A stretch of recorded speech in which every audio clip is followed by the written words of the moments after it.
Good afternoon, YouTube. Xfile2708 back again with another video.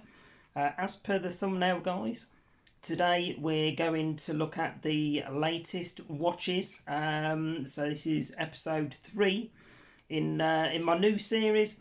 Just testing the waters, really, seeing if it's a series people enjoy watching. I know a lot of people enjoy my movie pickups, etc. So I thought it'd be a nice extension to that, to take a look back on what I've watched the previous week. So might give you guys some suggestions, some recommendations for checking certain stuff out for yourselves. Obviously, at the minute we're still 3/4 through the Euros. So I have managed, actually, I haven't had a bad week. Managed to watch 8 movies. So the first one I haven't got physical to show you. It was one that I watched on the Fire Stick, but I have since ordered it through Music Magpie. So that will be coming through at some point shortly. But yeah, it was one that I wanted to order on physical media anyway. But I was itching to rewatch it, so I couldn't wait for it to drop through the letterbox and give it a watch. So that is the Dirty Sanchez movie from 2006. If you've never seen Dirty Sanchez before, they're basically like a more extreme UK version of Jackass. So it's a group of friends from the Welsh Valleys. I think on a previous pickups video I showed one of the series that I'd picked up on DVD, but this is the movie from 2006. So one of the spin-offs that they did. Thoroughly enjoyed this one. Like I say, it was a rewatch. I've just started getting back into them again, and they're still, there's a few bits. Ghost Lou was sat watching some of it with me, and he was smirking and having a bit of a chuckle to himself. Some of the stuff that they do, like I say, it's pretty much an extreme version of Jackass. So if you like Jackass, you've never checked out Dirty Sanchez, then check it out, guys. Like I say, some of the stuff, you'll well, not cringe at, but it'll make you wince. Some of the things that they eat, some of the body parts that they do things to, and stuff like that. But I'll leave it at that. If like I say, you're into your Jackass and you want to check Dirty Sanchez out, then there's 3 series DVDs, and there's the TV movie from 2006. So for the TV movie, guys, I rated that one 3.5 out of 5. So that was my first one. Next up, these are all ones that I can show you because I've got the physical media for them. So we have, oh, I'm not quite in the right position, there we go, Hitchcock from 2012. You probably can't see down there, but you'll have heard me waffle on. In fact, hang on, I'm going to move it over to that side. There we go. You'll have seen me waffle on about Alfred Hitchcock. I'm on a massive Hitchcock kick at the minute, picking up lots of his movies, grabbed one of his box sets. This is a 2012 movie based on him and his story, with Anthony Hopkins and Helen Mirren. Both play an absolutely superb part. It is one that I've seen before and thoroughly enjoyed. So if you do have an interest in Alfred Hitchcock, then this one is a really good watch. Rating wise, again, I gave this one 3.5 out of 5. So it tells the story of Alfred Hitchcock, how he had to primarily remortgage his house, if you like, because was it Warner Brothers or Paramount? I can't remember which studio, and whichever studio backed his earlier movies, they wouldn't back Psycho, so he basically had to remortgage his house and self-fund it himself. But yeah, really good insight into Alfred Hitchcock. So if you haven't seen it before, highly recommend this one. I am looking to get what's it called? I think it's called The Girl, which basically tells the story of the main. I can't remember her name now. Was it someone Hedren? That was the main star of The Birds anyway. So basically gives a slightly tainted view, if you like, of Alfred Hitchcock. So it is one that I've seen before, but I did want to rewatch it again while I'm going through this Hitchcock kick, as I am at the minute. So yeah, there we go, guys. Hitchcock, 2012, letterbox rating 3.5 out of 5. Next up, trying to mix things up a bit really. So I've not just been going for horror. I have been picking up a hell of a lot of action films whilst, you know, me and the girlfriend have been out and about doing the charity shop hunts that we've been doing of late. So picking up a lot of non-horror stuff, primarily action films and comedies. So, you know, I'm picking up a lot of Arnold Schwarzenegger, Van Damme, Jason Statham, but I've also been picking up quite a few of Liam Neeson's action movies. So this was Walk Among the Tombstones from 2014. So 10 years old. Wow, this film now. But yeah, first time watch for me. Again, one I really enjoyed. Probably not as good, I'd say, as a few of the other Liam Neeson films that I've seen previously, but it was an enjoyable watch. Typical Liam Neeson movie. He's a former detective. So he was in the police force. He leaves the police force and becomes a private detective, investigator, and yeah, basically he does oh my god, I can't even read the back of the writing. A series of kidnappings targeting the city's worst drug criminals escalates to grisly murder. The circuit's leader hires Scooter to find the culprits and bring them to bloody justice, operating outside the law where the police fear to tread.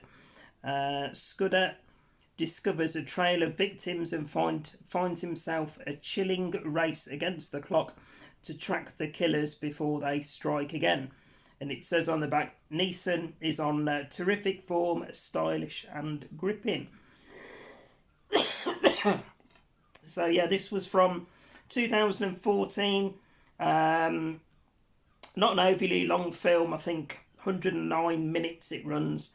But yeah, I really enjoyed it. It is one that I'll probably look to upgrade to Blu-ray at some point, and yeah, I'll quite happily rewatch it later on down the line. But yeah, if you are a fan of Liam Neeson, then yeah, wholeheartedly recommend this one. And again, I gave that one a letterbox rating of 3.5 out of 5. Right, blimey, we're nearly 10 minutes and I've talked about 3 movies. I really do need to try and whiz through these much quicker than I do. Right, next up, one of my all-time favourite movies. I'll probably watch this one at least once a year. It may or may not be in my upcoming top 10 non-horrors, but without waffling anymore, it is RoboCop from 1987. So, absolutely amazing movie. This is the Criterion Region 1 edition. So it's the fully uncut version. So I think this was the best version you could get before. Obviously, the likes of Arrow, etc., got it here in the UK and released it uncut. But yeah, I've had this one for donkey's years. This edition, even before Blu-ray came out. So you know, this was my preferred way of watching it. I didn't want the UK DVD at the time because it was cut, and this Region 1 Criterion version has the boardroom scene with Ed 209, has that fully uncut, and also the scene where he goes down to capture the criminals at the very start of the film before he actually becomes RoboCop. That scene is fully uncut and in all its brutal glory. Like I say, you know, there are ways now of watching it uncut in the UK, but this is my Criterion version, which, you know, I'll never get rid of. Like I say, it's one of my all-time favourite movies. So Letterboxd rating, I gave this one a 4.5 out of 5. So there we go, RoboCop. Next up, this is a remake, and if you saw mine and James's top 10 horrors from last week, you'll know that this was one that was high up on James's top 10 list. Took me by surprise, really, because like I say, we hadn't discussed, you know, what titles were in our top 10. So, you know, there was some surprises on mine for James, and this one was a surprise for me to hear James talk about so highly. But I hadn't seen it for a long time. But yeah, as soon as James mentioned it and he talked about it in a bit more detail, I was like, yeah, I really need to rewatch that again. So the following night, I put this one on and gave it a rewatch, and I absolutely loved it. So this is The Fly from 1986 with Jeff Goldblum and Geena Davis.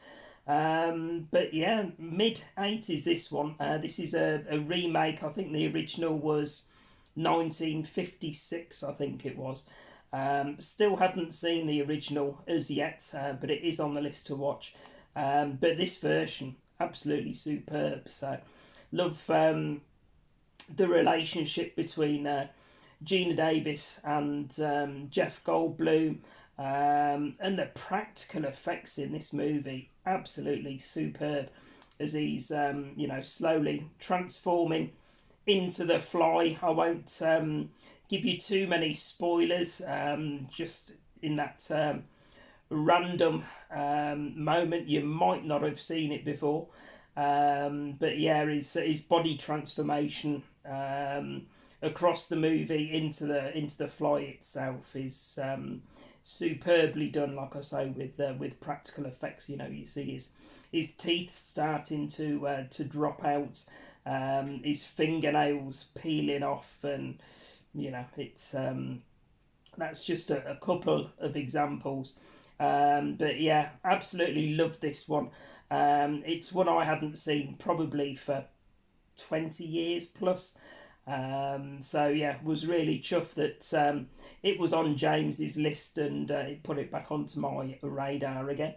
Rating wise, guys, I gave this one a solid 4 out of 5 on Letterboxd. So there we go. There's the 1986 release of The Fly. Next up, my most disappointing watch of the week, and it is Night of the Demon. So this is one of my video nasties from 1980.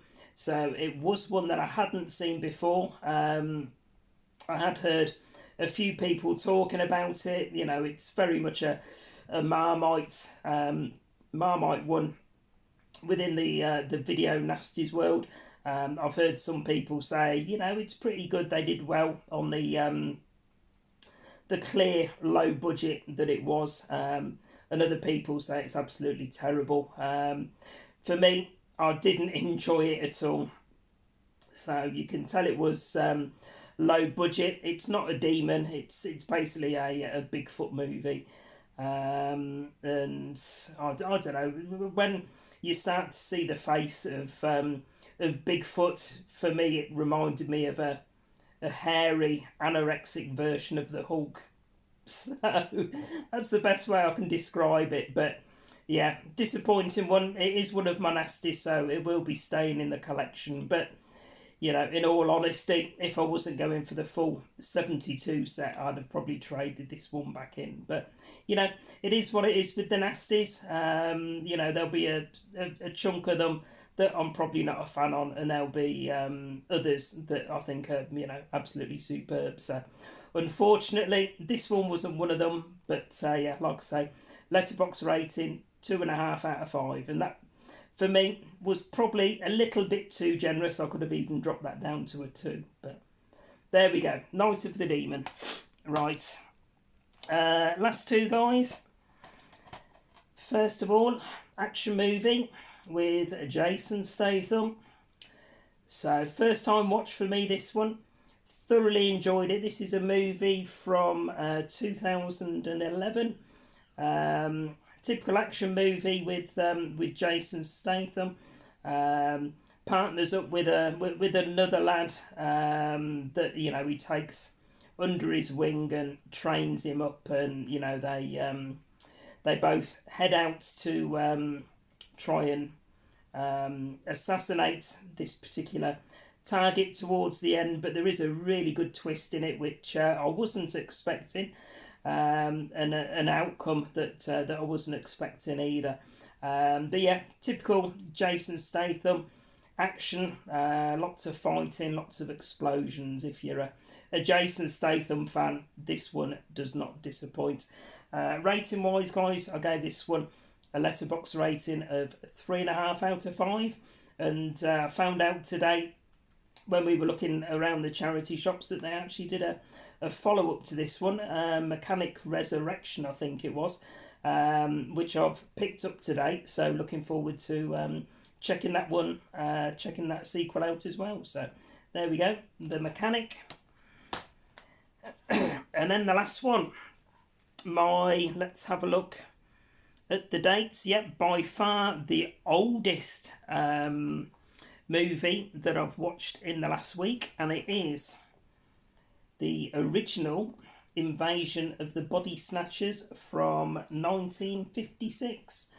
So there we go. The two versions on this particular DVD release: the original black and white release and the colour restoration, I think they called it. But I chose to watch this in its original form in black and white. Yeah, and it didn't disappoint. Thoroughly enjoyed it. I have seen the 1978 remake with Donald Sutherland, but I enjoyed this one so much that I'm looking to get the 1978 remake back in the collection, and looking forward to rewatching that one again as and when I can grab it on physical media. But yeah, thoroughly enjoyed this one, guys. Letterbox rating 3.5 out of 5. So everybody knows, I'm guessing, Invasion of the Body Snatchers, kind of a sci-fi horror. Surprised really, this is a PG rated. Like I say, this one came out in 1956.